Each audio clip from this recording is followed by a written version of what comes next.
What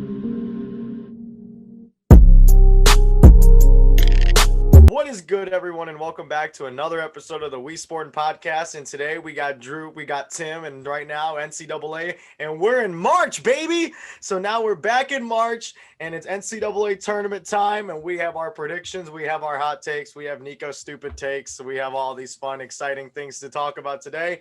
So let's get it started. Drew, take it away. Absolutely. As Nico said, this is March. We sleep in May, but this is March. And this is going to be the first part of our series that we're going to be doing throughout the NCAA tournament. This first episode is just going to be teams that we individually like, teams that we don't like, maybe some sleepers that we're looking out for. Then we're going to wrap up with our final four predictions and then who we think is going to be the champion. And then in the subsequent episodes, we're going to be doing our predictions for each of the rounds. All right, so let's just jump right into it. So let's start off with a powerhouse team that we really like. Tim, you want to open it up? Absolutely. So, a powerhouse team that I really like, and I figured this is probably going to be a pretty common theme for most of us. Gonzaga is a really well put together basketball team, and it shows because they haven't lost yet. They came a little bit close, like a couple of times, but they always pulled it out. They're incredibly well put together. They've got history in the tournament, and if there's any team that's a one seed that probably has the best odds to just kind of steamroll their competition on the way to the Final Four, it would be Gonzaga. Absolutely. I definitely have to agree with you. They have 3 top 15 Wooden Award finalists. Jalen Suggs is an absolute stud. Joel Ayayi is also good. You got the Twin Towers and Corey Kispert and Drew Time. So this Gonzaga team, top to bottom, is championship ready. They have experience in the tournament, like you said, Tim. They haven't captured a national title yet, but this is the year. 32-0. I think they can do it. But now I'm going to switch gears to a different team that I like. I like the Illini. And obviously, this is another championship contender that I'm guessing a lot of us have. And this is, in my opinion, probably the second best team in college basketball. They're the Big Ten overall champion. They were 23-6, which is a good record in the best conference in college basketball. They have guys everywhere. Batman Dosunmu, Trent Frazier, the freshman Andre Curbelo, just studs everywhere. And the way this team has developed throughout the season, Kofi Coburn in the middle, they have studs everywhere, and they are poised as a 1 seed to make a run. Absolutely. Nico, you got any teams that you like that are powerhouses? Well, you guys both kind of just took both of mine away, but I kind of want to surface down to a little bit lower of a seed. I do want to say, yes, Gonzaga, great. Illinois, great. But I'm going to think outside the box here. I'm going to go with the team that I've been riding with, the Oklahoma State, baby. Just because they lost to Texas in the championship game does not mean that this team is not yet to be counted out for. Just because, for a 4 seed, let's be realistic, guys. And I did speak to Drew and I did speak to Tim. Guys, is a 4 seed really what defines them at this point? I don't think it defines them really who they are. They shouldn't even been a 4 seed. Maybe a third or a two. But guys, this team, overcame a lot of odds, beating West Virginia in the tournament, and they've come out to be great. So I'd say maybe a powerhouse team that no one's really even looking at is Oklahoma State. Watch out for Cade Cunningham. Yeah, no, I definitely have to agree with you there. I think Oklahoma State being the high 4 seed was a little bit egregious. Arkansas getting the low 3 instead of I don't Oklahoma know if I like State. that. I don't really know about that. I think Oklahoma State should have gotten the low 3 instead. And I think, Tim, you can back me up on this. I'm sure they had their reasons for doing it. Exactly. I'm sure they had their reasons. The selection committee always has their reasons. But the thing about Oklahoma State, like Nico said, with Cade Cunningham, that stud, it is never over. So Oklahoma State is going to be an interesting team. And they got Liberty in their bidding too as well. They got Liberty in the first round too, and then afterwards. That's going to be a tough game for them because Liberty always plays hard. That is always a well-coached team. So Oklahoma State, they didn't get the best draw in the world. However, I think they can make some noise. But let me just switch gears to Tim's team, the Boilermakers. I like what the Boilermakers are made of.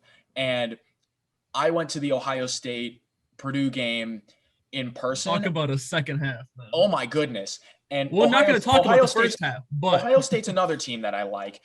For that first half in particular, I saw both those teams in person. The thing I like about Purdue, the resiliency, the will to come back from down deep and fight back. They were down, what? 18 in the first. It was 18 at halftime. Ohio State had put up 48 in the first half.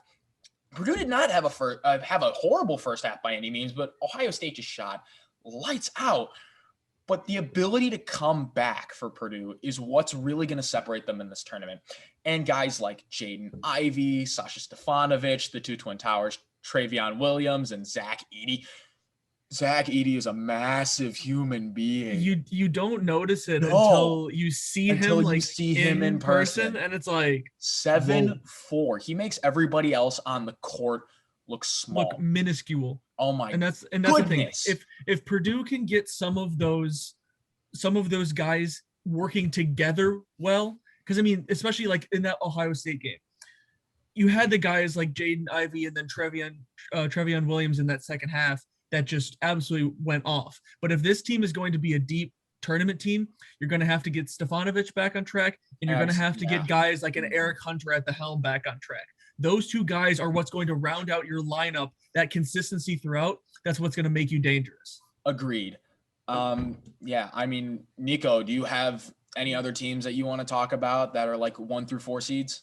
Yeah, there actually is. I know one team that I really don't think I don't think they're sleeping on them, but one team I do think that can potentially make some noise. And sorry guys, if I'm looking down, it's because I'm looking at my right. You're looking at your notes. It's okay.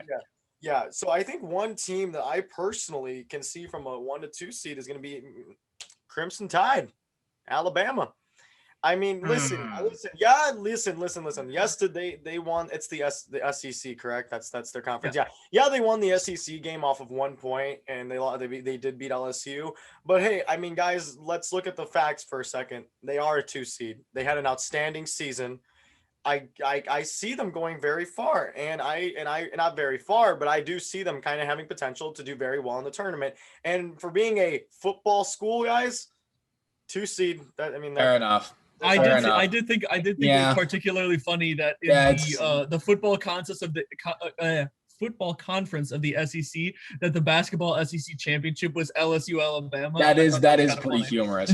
Although I think Tim and I have definitely talked about this earlier. We agree on this fact that we are not nearly. We are not big Alabama guys going into the tournament. Crimson Tide, baby. And that's the thing. Here's the thing: with a team like this could go both ways. But I feel like Drew and I also talked about this. It's 2 very extreme ends. They're either a team that could come out playing like the team that got them to that 2 seed and roll their way into Sweet 16, Elite 8 relatively easily, or they could fall short, significantly short, kind of like what Drew and I are more predicting. Where Drew and I actually both see them as a second round exit. Yeah, but I mean, guys, they have 4 players that are scoring above 10 points. They went 24. They went 24 and 6, I believe. I mean, guys, this team is they're absolutely a good team. Well, see, here's the thing. Well, what that tells me is exactly what Alabama is. A team that shoots a lot and makes a lot of their shots. They nail a lot of their threes. But what's going to kill them is they tend to get out to slow starts in the beginning. And if they're not shooting well, it's that polar opposite that Tim just previously discussed. When they get it rolling, they get it rolling. But when it's bad, it is bad. I mean, if Javon Quernley, I think that's what his name is. I don't know. I mean, shooting 38% from 3-pointer this year. I mean, they're all having great years. I mean, everyone on that team is basically a 3-point, powerhouse. Everyone who's shooting above 10 points per game is averaging over around 38 to 37 from 3-pointer. I mean, they're all doing great. So let's just see what happens. I think Alabama's a real big dark horse that people are not really looking at too much. We'll see. That's why this is March. Well, Nico has different takes than us, and that's what makes it different. Nico, I want to switch base to a 2 seed that you had some problems with. I didn't talk to Tim about this, but Houston, the Cougars. I like Houston. I like Houston a lot, actually. I think they're incredibly underrated, and I honestly think they're a dark horse Final Four team because even in the American, they don't play much competition. However, their resume speaks for themselves. 24-3. And they do have a win against the Texas Tech team. That is pretty good. I mean, they only have 3 losses on the team. I was going to say, don't tell Nico that the Texas Tech team is good. That's not going to help your argument in his mind. Well, that's in his mind. I'll let him think what he wants. Just wait till you hear my take on Houston. But continue. Well, see, here's the thing. Well, you're going to say that they don't play anybody. You're right. They don't. However, they blow out the teams that they need to blow out. The lesser teams of the American most teams, they blew out everybody throughout the season except for Wichita State, who's an 11 seed in the tournament, and Memphis, who I think is currently sitting at either, I think, next 4 out. They were pushing. They were close, yeah. And even Cincinnati, who fought their way to the American Conference Championship game, Houston blew them out every single time they played them. Can I give my take on Houston, please? Well, let me finish and then you can go. Like, great. Houston, Quentin Grimes, Marcus Sasser, and Dejan Giroux are 3 guards that can absolutely light it up. And I believe in the tournament how important guard play is. Like, that's what separates like a good team with really good guard play. Like another team with really amazing guard play, Baylor. They're a 1 seed, and I feel like they can really do some damage. But I digress. It's Houston with the amazing guard play, the record, how they beat teams. I think they're a dark horse to win this thing. Yeah, no, don't agree with that at all, actually, whatsoever. Listen, Quentin Grimes, I've been watching him since he was at Kansas. I know he's a great guy. I know he did transfer about a couple of years ago, I think. It was last year he transferred? I know because he did play at Kansas. Here's the thing about Houston, and Drew, you even said it. They don't have any competition of where they play. And I'm just going to, and I know you've already said that. Listen, they beat Texas Tech by 11 points. Okay, that's great. But if we're looking at it right, that's the only ranked team that Houston has played all season long. And let's look back at Houston's tournament run as well. Houston, let's not be wrong here for a second. I'm not saying that Houston is bad. I'm just saying that let's stop getting on this Houston hype when they've only played one ranked team all season long. And we really have just seen them. They've blown out teams like Our Lady of Lake. I don't even know who the hell they are. 112-46. Like, dude, that kind of sounds like some sort of church league team that you could. Yeah, honestly. Well, congratulations. They beat the Sisters of the Poor. You're supposed to kill the Sisters of the Poor. But at the same time, guys, I'm just trying to say, okay, they went into the ACC tournament. They blew out Tulane. They go on to the next round. They play Memphis, winning by 2. They play Cincinnati. This team, when looking at how they've been playing, they've been a little, except for Tulane and Cincinnati, they've had troubles with Memphis. Obviously, Memphis is not even in the tournament. But I'm just saying, Memphis isn't a bad team, though. I know. But where I have Houston leaving this tournament is going to just shock all of you. But I don't know if you want me to say where they're leaving because it's just he's gonna say Cleveland State, isn't he? No, you know what he's gonna say? Is he gonna say what I kind of said? Because you know what? I'm gonna make a prediction of what he's gonna say. I think he's gonna say that they're gonna get knocked out in the second round by Rutgers. Because here's one of the things that Drew and I were actually just talking about previously. And Houston is another team for me. They're similar to, they're not, don't get me wrong, they are not the same type of team as Alabama in my mind.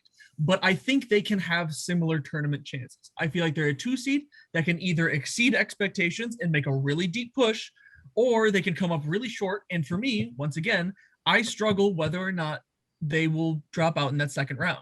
So I've made a couple brackets so far, and some of them I have them like I have confidence in Houston that they'll make a run to an Elite 8 or even a Final 4.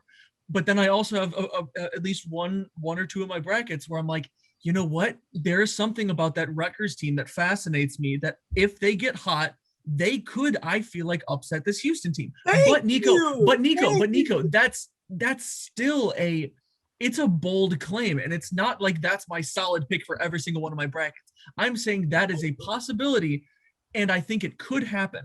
But you're gonna have for Rutgers, what it's going to take, you're going to have to get a hot start. You're not going to be able to fall behind against this Houston team because Rutgers is not an offensive team that is going to be able to.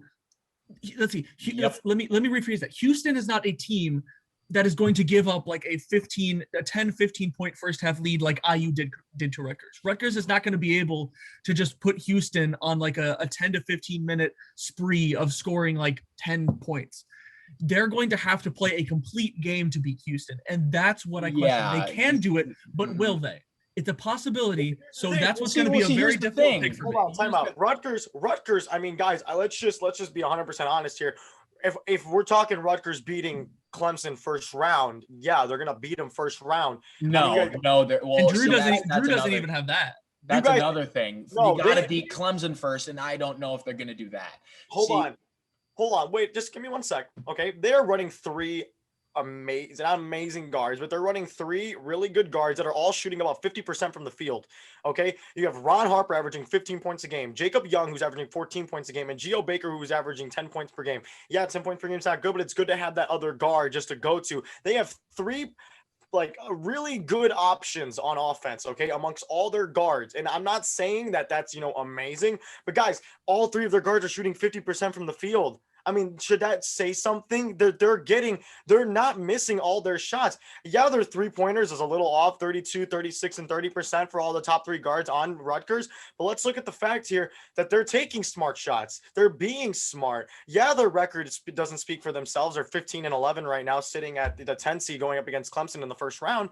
But guys, if you have a three-headed guard, we've seen in basketball lately with three guards, you can succeed. With the three guards and it was basically playing a small ball, we see teams succeed. I hate to bring in the NBA. Nico, I mean, on. that's all well and great. And I think we can get on the Rutgers train all we want, but like bringing it full circle back to Houston. Houston is a very polarizing team that they can either go far or not. I mean, honestly, I have them stuck right in the middle of the Sweet 16. But I think, Nico, bringing up Rutgers is a great segue to Cinderella teams. Let's all go around. We're going to pick one Cinderella team that we think has a chance to either win a game, get a big upset, or, just like make some noise in this tournament. We're going to keep it relatively quick. I'll go first. And this team may shock some people, right? I like Colgate. I like the Colgate Raiders to win not just one, but two games. I like this Colgate team. Colgate is a 14 seed. They won the Patriot League. They're 14-1. The thing about Colgate that really fascinates me. 14-1. Did they have a pretty significant COVID break? Yeah, they had it was the whole Patriot League. I mean, they won 11-1 in conference. Okay. Then they went 3-0 in the tournament. Yeah, they had a pretty significant COVID break. The thing about Colgate for me is that they shoot lights out from three. They shoot lights out. They're efficient in all phases of the ball. And quite frankly, they're statistically a top 10 team in most categories. And I think they have a good draw to make the Sweet 16. Arkansas, I'm not too privy on. I think that's a 14-3 upset that could potentially happen. And then they either get Texas Tech or Utah State, which I think both teams for Colgate, if they conquer Arkansas, then Texas Tech and Utah State is very beatable. So my team that I like here is Colgate. Tim, who do you have? And here's where things get a little interesting for me, because as much as I like this team, and as much as I would like to put them past the second round, I don't know if I can do it. I like Winthrop beating Villanova.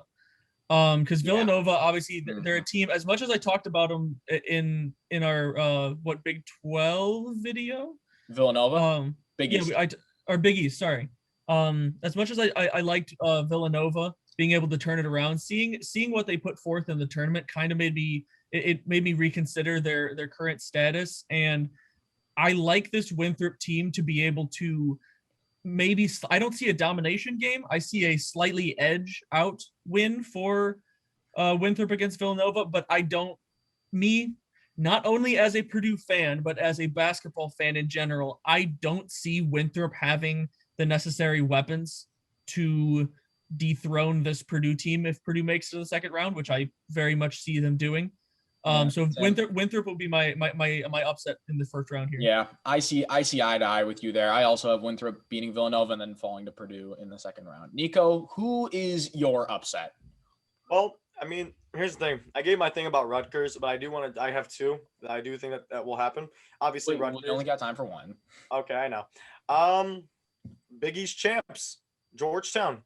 Take down Colorado in the first round. I could see it happening. I like they're on a 4-game win streak. They beat Marquette first round, Nova, Seton Hall, Creighton. I mean, this is a team that I think that was ranked a little too low, actually. I mean, a 12 seed for winning the Big East tournament. I mean that it's a little bit of conflict. Maybe 11 or a 10 seed would have been a little bit better for my liking. But I mean, I like their chances. I do believe that they're really like the team that can go on. I think they're going to go on and win 2 games, and I can see them losing to Michigan. You know what? I can see it. I can see Georgetown being a Sweet 16 team. And hey, shout out Michael DeRosa, lives down the hall from me at Butler. Big Georgetown guy. He loves the Hoyas. Hoya Paranoia is going to continue. Javon Blair, Dante Harris, Kudus Wahab, Jamorko Pickett, and Judy Arbile. Those 5. Hoya Paranoia, led by Patrick Ewing, it's going to continue. So as far as that goes, I think that'll do it for our little primer that we have here, which teams we like. We got some Cinderella teams. But wait, there's more. See, now we have our own brackets that we have. And what we're going to do is we're going to create the official WeSportin ESPN Tournament Bracket Challenge. So you guys can see how our brackets stack up with you guys, and you can compete with us, see how we did, see if you guys can beat us. Who knows? So give us your money. I'm just joking. I'm joking. Nico, you love losing money on dumb stuff, don't you? But that's beyond the point. We will discuss Nico's gambling addiction later on WeSportin Interventions with Tim. But, that'll do it. We will have the WeSportin Tournament Challenge up on ESPN. Feel free to join. Feel free to challenge us. And, yeah, we'll have our first round predictions coming out soon. And that'll do it. Peace.